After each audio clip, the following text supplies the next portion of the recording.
ओंकारं बिन्दुसंयुतं नित्यं ध्यायन्तीं योगिनः कामदं मोक्षदं चैव ओंकाराय नमो नमः। हर हर महादेव, जय शिव शंभु। प्रिय भक्तगण, आज पवित्र आषाढ़ मास प्रथम सोमवार महादेव को समर्पित अटे। तेणु आज महादेव को उपासना कले समस्त दुख दूर हुए, समस्त विपद रे महादेव रक्षा करिथांती। शिव अनादि तथा सृष्टि प्रक्रिया आदि स्रोत अटंती। शिवर अर्थ कल्याणकारी अटे, किंतु से सर्वदा लय एवं प्रलय को निज अधीन रखिछन्ति। आज महादेवंकर एही शक्तिशाली मंत्र को जप कले समस्त विपत्ति महादेव रक्षा करिथांति। सत्य एवं ज्ञान प्राप्ति हुए, आर्थिक संकट दूर होइते। तेणु भक्तगण, आसंतु एही मंत्र को श्रवण करिबा। भोलेनाथ पाखर मोर प्रार्थना से आपमनकर समस्त मनोवांछा पूर्ण करंतु, समस्त दुख दूर करंतु। सनातन धर्म सहित जोड़ी हुई रहिबा पई लिसा महंती मोटिवेशनल लाइफ चैनल को सब्सक्राइब करी वीडियो को गोटे लाइक कर दियंतु एवं कमेंट रे हर हर महादेव जय भोलेनाथ निश्चय लिखंतु। ओम सिद्धेश्वराय सोमरूपाय मृत्युंजयाय उग्राय उमानाथाय त्रिलोकेश्वराय सोमेश्वराय नमः। ओम सिद्धेश्वराय सोमरूपाय मृत्युंजयाय उग्राय उमानाथाय त्रिलोकेश्वराय सोमेश्वराय नमः। ओम सिद्धेश्वराय सोमरूपाय मृत्युंजयाय उग्राय उमानाथाय त्रिलोकेश्वराय सोमेश्वराय नमः।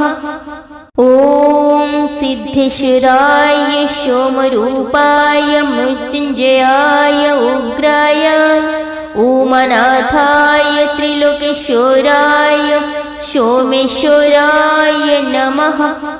ओम सिद्धेश्वराय सोमरूपाय मृत्युंजयाय उग्राय उमानाथाय त्रिलोकेश्वराय सोमेश्वराय नमः।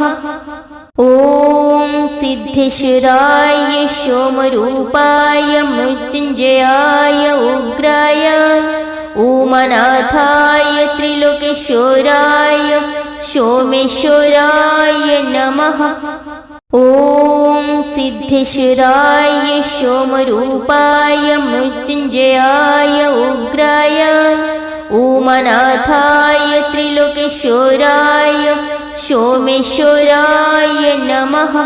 ओम सिद्धेश्वराय सोमरूपाय मृत्युंजयाय उग्राय उमानाथाय त्रिलोकेश्वराय सोमेश्वराय नमः। ओम सिद्धेश्वराय सोमरूपाय मृत्युंजयाय उग्राय उमानाथाय त्रिलोकेश्वराय सोमेश्वराय नमः। ओम सिद्धेश्वराय सोमरूपाय मृत्युंजयाय उग्राय उमानाथाय त्रिलोकेश्वराय सोमेश्वराय नमः। ओम सिद्धेश्वराय सोमरूपाय मृत्युंजयाय उग्राय उमानाथाय त्रिलोकेश्वराय सोमेश्वराय नमः। ओम सिद्धेश्वराय सोमरूपाय मृत्युंजयाय उग्राय उमानाथाय त्रिलोकेश्वराय सोमेश्वराय नमः। ओम सिद्धेश्वराय सोमरूपाय मृत्युंजयाय उग्राय उमानाथाय त्रिलोकेश्वराय सोमेश्वराय नमः। ॐ सिद्धेश्वराय सोमरूपाय मृत्युञ्जयाय उग्राय उमानाथाय त्रिलोकेश्वराय सोमेश्वराय नमः। ॐ सिद्धेश्वराय सोमरूपाय मृत्युञ्जयाय उग्राय उमानाथाय त्रिलोकेश्वराय सोमेश्वराय नमः। ॐ सिद्धेश्वराय सोमरूपाय मृत्युञ्जयाय उग्राय उमानाथाय त्रिलोकेश्वराय सोमेश्वराय नमः। ॐ सिद्धेश्वराय सोमरूपाय मृत्युञ्जयाय उग्राय उमानाथाय त्रिलोकेश्वराय सोमेश्वराय नमः। ॐ सिद्धेश्वराय सोमरूपाय मृत्युञ्जयाय उग्राय उमानाथाय त्रिलोकेश्वराय सोमेश्वराय नमः। ॐ सिद्धेश्वराय सोमरूपाय मृत्युञ्जयाय उग्राय उमानाथाय त्रिलोकेश्वराय सोमेश्वराय नमः। ॐ सिद्धेश्वराय सोमरूपाय मृत्युञ्जयाय उग्राय उमानाथाय त्रिलोकेश्वराय सोमेश्वराय नमः। ॐ सिद्धेश्वराय सोमरूपाय मृत्युञ्जयाय उग्राय उमानाथाय त्रिलोकेश्वराय सोमेश्वराय नमः। ॐ सिद्धेश्वराय सोमरूपाय मृत्युञ्जयाय उग्राय उमानाथाय त्रिलोकेश्वराय सोमेश्वराय नमः। ॐ सिद्धेश्वराय सोमरूपाय मृत्युञ्जयाय उग्राय उमानाथाय त्रिलोकेश्वराय सोमेश्वराय नमः। ॐ सिद्धेश्वराय सोमरूपाय मृत्युञ्जयाय उग्राय उमानाथाय त्रिलोकेश्वराय सोमेश्वराय नमः। ॐ सिद्धेश्वराय सोमरूपाय मृत्युञ्जयाय उग्राय उमानाथाय त्रिलोकेश्वराय सोमेश्वराय नमः। ॐ सिद्धेश्वराय सोमरूपाय मृत्युञ्जयाय उग्राय उमानाथाय त्रिलोकेश्वराय सोमेश्वराय नमः। ॐ सिद्धेश्वराय सोमरूपाय मृत्युञ्जयाय उग्राय उमानाथाय त्रिलोकेश्वराय सोमेश्वराय नमः। ॐ सिद्धेश्वराय सोमरूपाय मृत्युञ्जयाय उग्राय उमानाथाय त्रिलोकेश्वराय सोमेश्वराय नमः।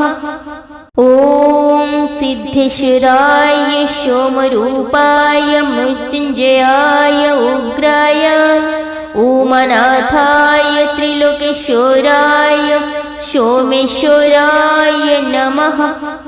ॐ सिद्धेश्वराय सोमरूपाय मृत्युञ्जयाय उग्राय उमानाथाय त्रिलोकेश्वराय सोमेश्वराय नमः। ॐ सिद्धेश्वराय सोमरूपाय मृत्युञ्जयाय उग्राय उमानाथाय त्रिलोकेश्वराय सोमेश्वराय नमः। ॐ सिद्धेश्वराय सोमरूपाय मृत्युञ्जयाय उग्राय उमानाथाय त्रिलोकेश्वराय सोमेश्वराय नमः। ॐ सिद्धेश्वराय सोमरूपाय मृत्युञ्जयाय उग्राय उमानाथाय त्रिलोकेश्वराय सोमेश्वराय नमः। ॐ सिद्धेश्वराय सोमरूपाय मृत्युञ्जयाय उग्राय उमानाथाय त्रिलोकेश्वराय सोमेश्वराय नमः। ॐ सिद्धेश्वराय सोमरूपाय मृत्युञ्जयाय उग्राय उमानाथाय त्रिलोकेश्वराय सोमेश्वराय नमः। ॐ सिद्धेश्वराय सोमरूपाय मृत्युञ्जयाय उग्राय उमानाथाय त्रिलोकेश्वराय सोमेश्वराय नमः। ॐ सिद्धेश्वराय सोमरूपाय मृत्युञ्जयाय उग्राय उमानाथाय त्रिलोकेश्वराय सोमेश्वराय नमः। ॐ सिद्धेश्वराय सोमरूपाय मृत्युञ्जयाय उग्राय उमानाथाय त्रिलोकेश्वराय सोमेश्वराय नमः। ॐ सिद्धेश्वराय सोमरूपाय मृत्युञ्जयाय उग्राय उमानाथाय त्रिलोकेश्वराय सोमेश्वराय नमः। ॐ सिद्धेश्वराय सोमरूपाय मृत्युञ्जयाय उग्राय उमानाथाय त्रिलोकेश्वराय सोमेश्वराय नमः। ॐ सिद्धेश्वराय सोमरूपाय मृत्युञ्जयाय उग्राय उमानाथाय त्रिलोकेश्वराय सोमेश्वराय नमः। ॐ सिद्धेश्वराय सोमरूपाय मृत्युञ्जयाय उग्राय उमानाथाय त्रिलोकेश्वराय सोमेश्वराय नमः। ॐ सिद्धेश्वराय सोमरूपाय मृत्युञ्जयाय उग्राय उमानाथाय त्रिलोकेश्वराय सोमेश्वराय नमः। ॐ सिद्धेश्वराय सोमरूपाय मृत्युञ्जयाय उग्राय उमानाथाय त्रिलोकेश्वराय सोमेश्वराय नमः। ॐ सिद्धेश्वराय सोमरूपाय मृत्युञ्जयाय उग्राय उमानाथाय त्रिलोकेश्वराय सोमेश्वराय नमः। ॐ सिद्धेश्वराय सोमरूपाय मृत्युञ्जयाय उग्राय उमानाथाय त्रिलोकेश्वराय सोमेश्वराय नमः। ॐ सिद्धेश्वराय सोमरूपाय मृत्युञ्जयाय उग्राय उमानाथाय त्रिलोकेश्वराय सोमेश्वराय नमः।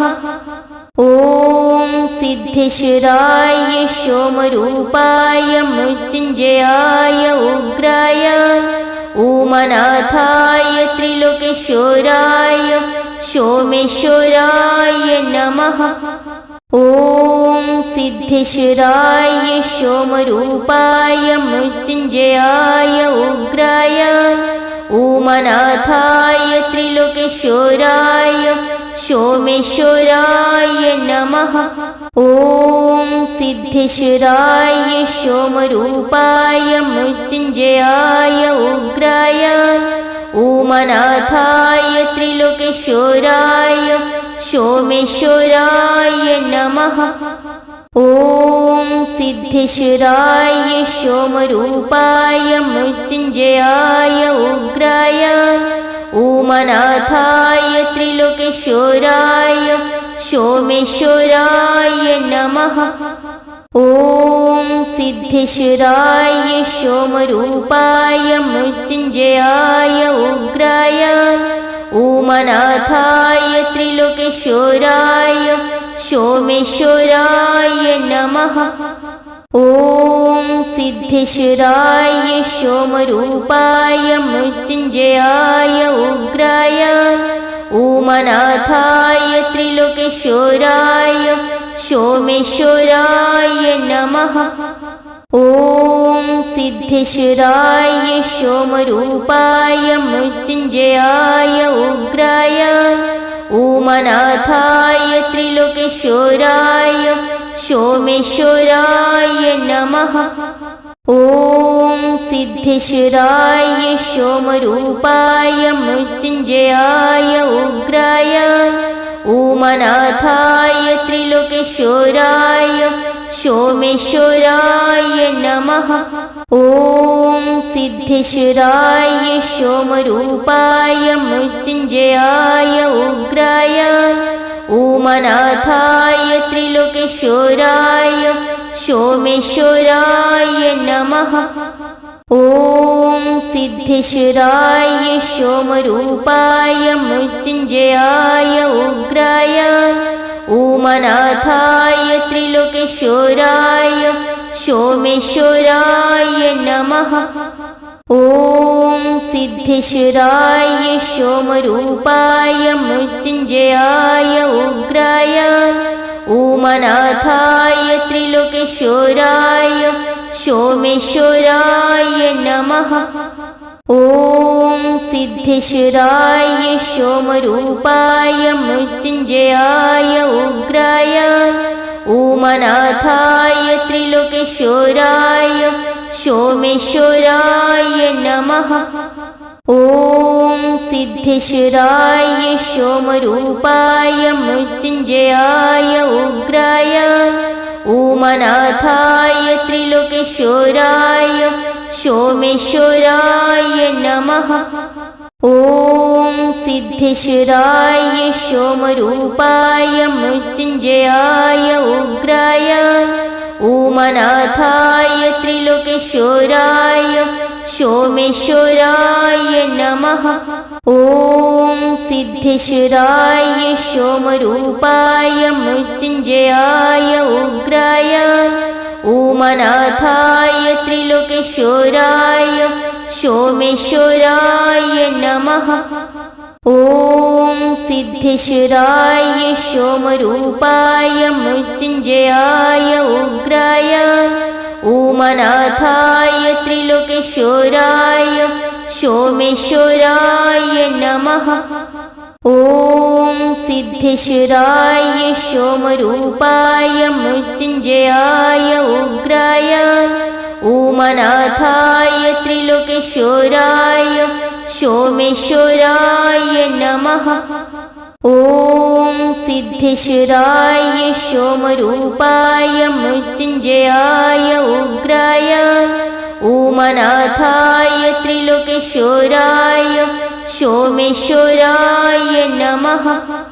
ॐ सिद्धेश्वराय सोमरूपाय मृत्युञ्जयाय उग्राय उमानाथाय त्रिलोकेश्वराय सोमेश्वराय नमः। ॐ सिद्धेश्वराय सोमरूपाय मृत्युञ्जयाय उग्राय उमानाथाय त्रिलोकेश्वराय सोमेश्वराय नमः। ॐ सिद्धेश्वराय सोमरूपाय मृत्युञ्जयाय उग्राय उमानाथाय त्रिलोकेश्वराय सोमेश्वराय नमः। ॐ सिद्धेश्वराय सोमरूपाय मृत्युञ्जयाय उग्राय उमानाथाय त्रिलोकेश्वराय सोमेश्वराय नमः। ॐ सिद्धेश्वराय सोमरूपाय मृत्युञ्जयाय उग्राय उमानाथाय त्रिलोकेश्वराय सोमेश्वराय नमः।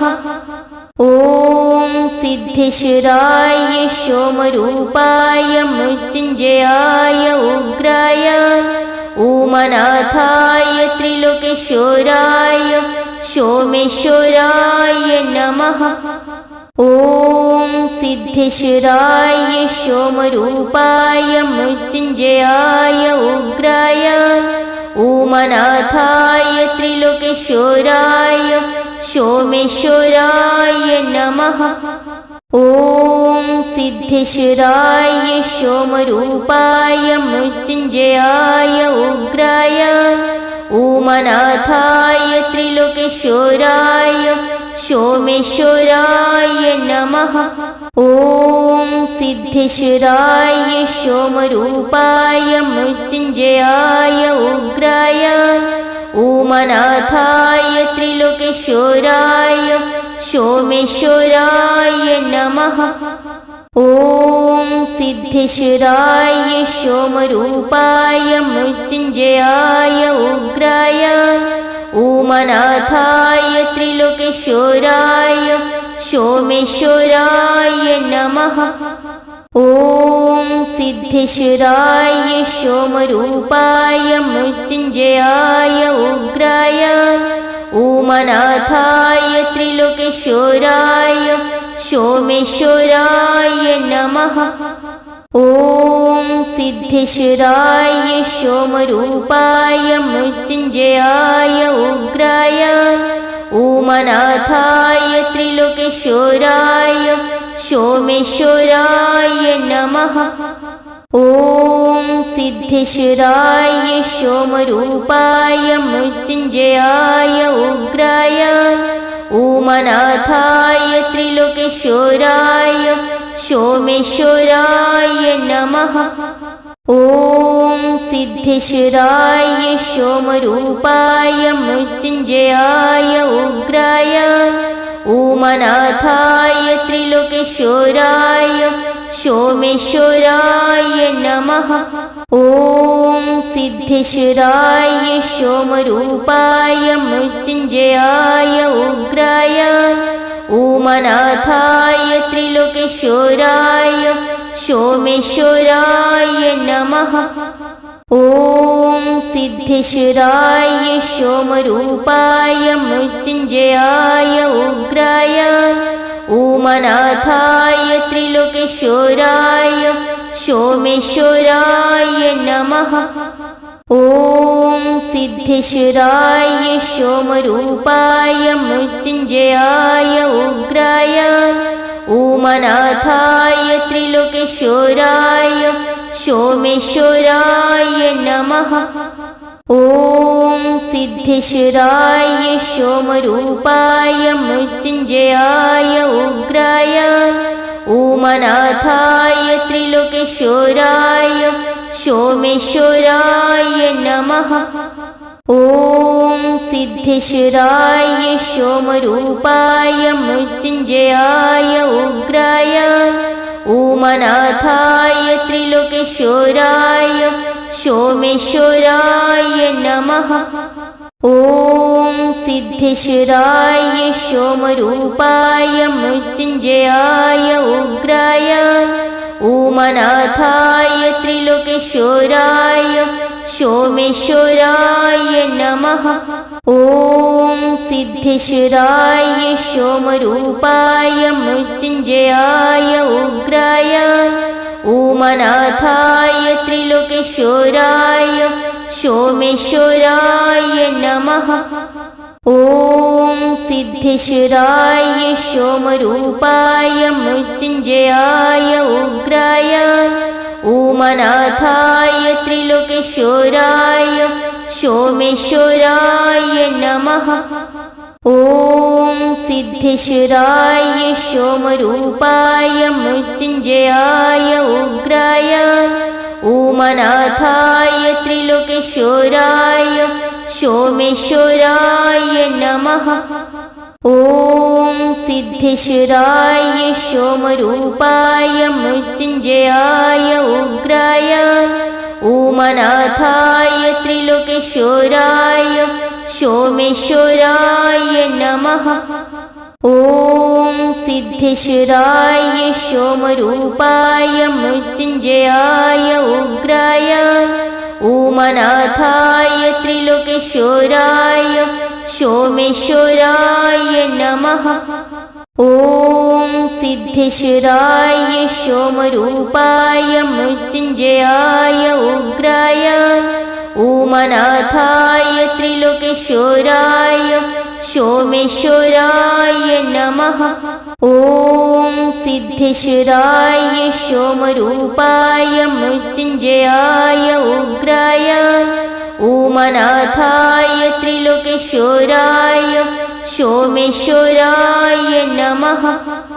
ॐ सिद्धेश्वराय सोमरूपाय मृत्युञ्जयाय उग्राय उमानाथाय त्रिलोकेश्वराय सोमेश्वराय नमः।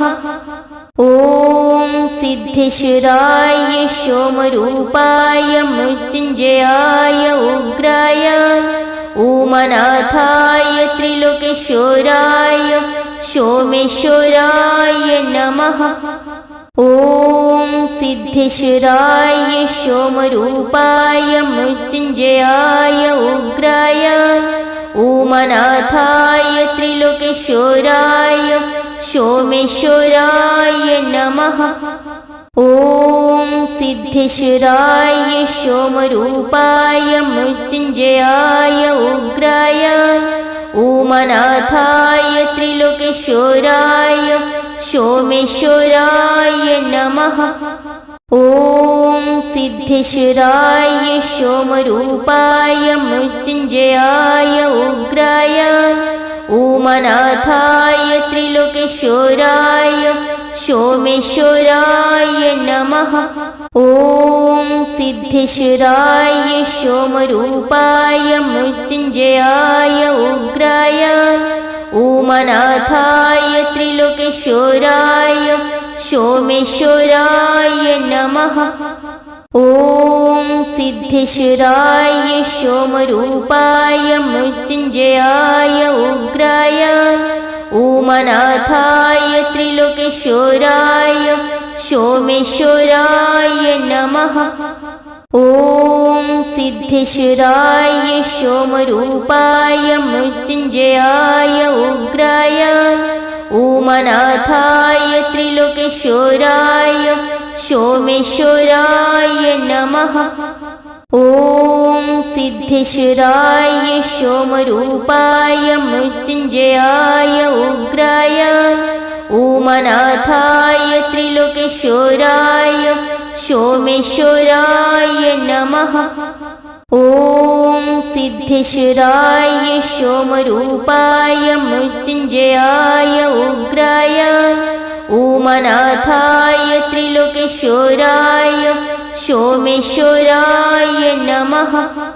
ॐ सिद्धेश्वराय सोमरूपाय मृत्युञ्जयाय उग्राय उमानाथाय त्रिलोकेश्वराय सोमेश्वराय नमः। ॐ सिद्धेश्वराय सोमरूपाय मृत्युञ्जयाय उग्राय उमानाथाय त्रिलोकेश्वराय सोमेश्वराय नमः।